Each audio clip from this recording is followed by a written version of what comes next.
नमस्कार दोस्तों। सारा खेल यहाँ पर फीलिंग्स का है, महसूस करने का है। अच्छा लगना, बुरा लगना, किसी ने गलत बोला, किसी ने अच्छा बोला, किसी ने गलत किया, किसी ने अच्छा किया।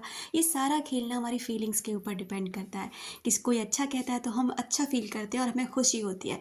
अगर कोई हमसे बुरा कहता है तो हमें बुरा फील होता है, हम दुख में चले जाते हैं, तकलीफ में चले जाते हैं कि ऐसा क्यों कहा। क्योंकि एनर्जी है, हम ऑब्जॉर्व करते हैं उस चीज़ों को, उन बातों को। हम कॉन्शियसली या फिर सबकॉन्शियसली ले लेते हैं इन चीज़ों को, कि हम क्या करते हैं कि ये चीज़ ना, वैसे एक बात बताऊँ ना आपको, ऐसा कुछ भी नहीं है।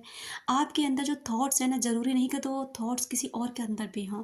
आप जो सोच रहे हैं कि बाहर ऐसा हो रहा है, लोग मेरे बारे में ऐसा सोचते हैं, ऐसा हो ही नहीं सकता कि जो आप सोच रहे हैं वही सामने वाला सोच रहा होगा। अगर वो भी आप ही सोच रहे हैं कि वो ये सोच रहा होगा, तो सोचिए उसका दिमाग तो बिल्कुल खाली होगा। वो तो कुछ सोचने लायक है नहीं, क्योंकि आप उसके बारे में सोच रहे हैं ना कि वो ऐसा सोच रहा है। नहीं होता, हर इंसान अलग है, हर इंसान की सोच अलग है, हर इंसान के पास अपना एक माइंड है और वो अपने तरीके से सोचता है। तो मैं आपको ये बताना चाहती हूँ कि जो आप सोचते हैं ना, वो आप तक लौट कर आता है। जो आप महसूस करते हैं वही आपको मिलता है। यानी कि लॉ ऑफ अट्रैक्शन का एक नियम है, लाइक अट्रैक्ट लाइक। यानी कि आप जो चीज़ को फील करेंगे, अपने अंदर से फुलफिलमेंट में रहेंगे, वही चीज़ आप अपनी तरफ आकर्षित करेंगे।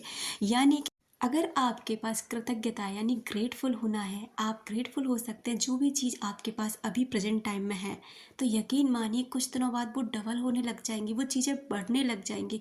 और अगर आप शिकायतें करते रहते हैं, भगवान को दोष देते रहते हैं, अपनी किस्मत को दोष देते रहते हैं, तो जो कुछ भी है ना, वो भी आपसे छिन जाएगा। क्योंकि आप वही अपनी तरफ आकर्षित कर रहे हैं जो आप सोच रहे हैं, महसूस कर रहे हैं। यही होता है दूसरे व्यक्तियों के प्रति सोचना और करना।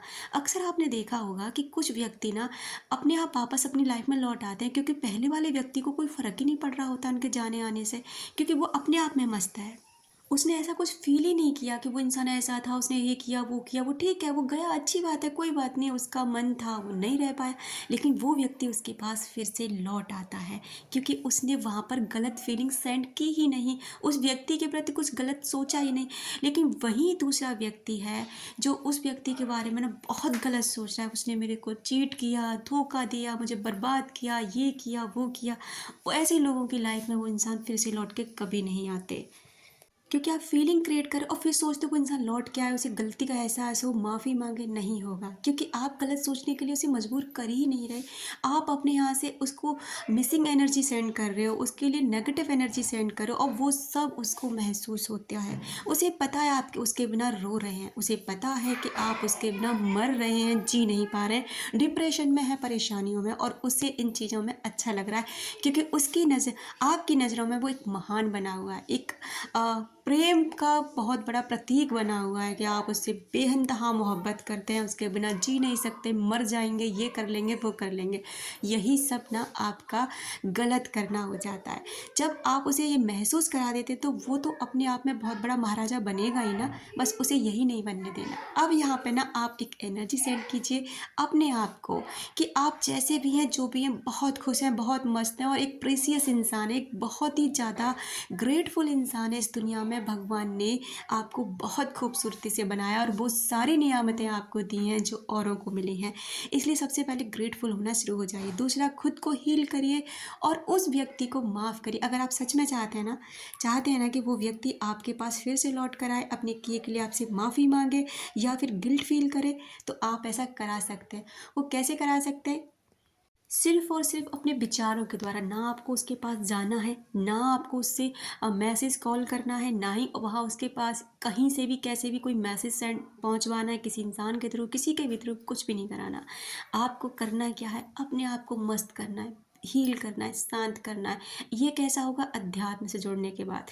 आप थोड़ा-सा अध्यात्म की तरफ बढ़िए, भगवान को सरेंडर कीजिए, उनके सामने खुद को, खुद की लाइफ़ को सरेंडर कर दीजिए।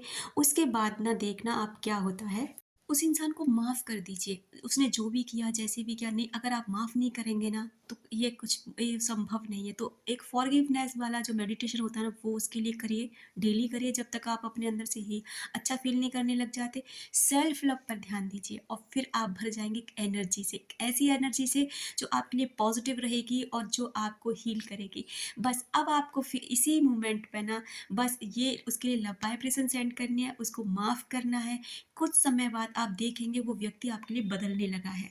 बस यहाँ से अच्छा फ़ील करने लग जाइए। ऐसा फ़ील करिए जैसे वो व्यक्ति अभी प्रेज़ेंट में आपकी लाइफ़ में है। आपकी बातें होती हैं, आप अच्छा फ़ील करते हैं, बहुत अच्छी एनर्जी आपको आ रही है। बस ये फ़ीलिंग आप क्रिएट कर लेना, यकीन मानिए आप वो मोमेंट जीने लग जाएँगे। आपको बहुत मज़ा आ जाएगा।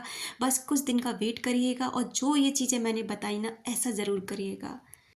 जितना खुश रह सकते हो, जितना पॉजिटिव रह सकते हो, जितना अच्छा फ़ील कर सकते हो करिए, और डिवाइन टाइम आने पर गॉड आपको उस इंसान से ज़रूर मिलाएँगे।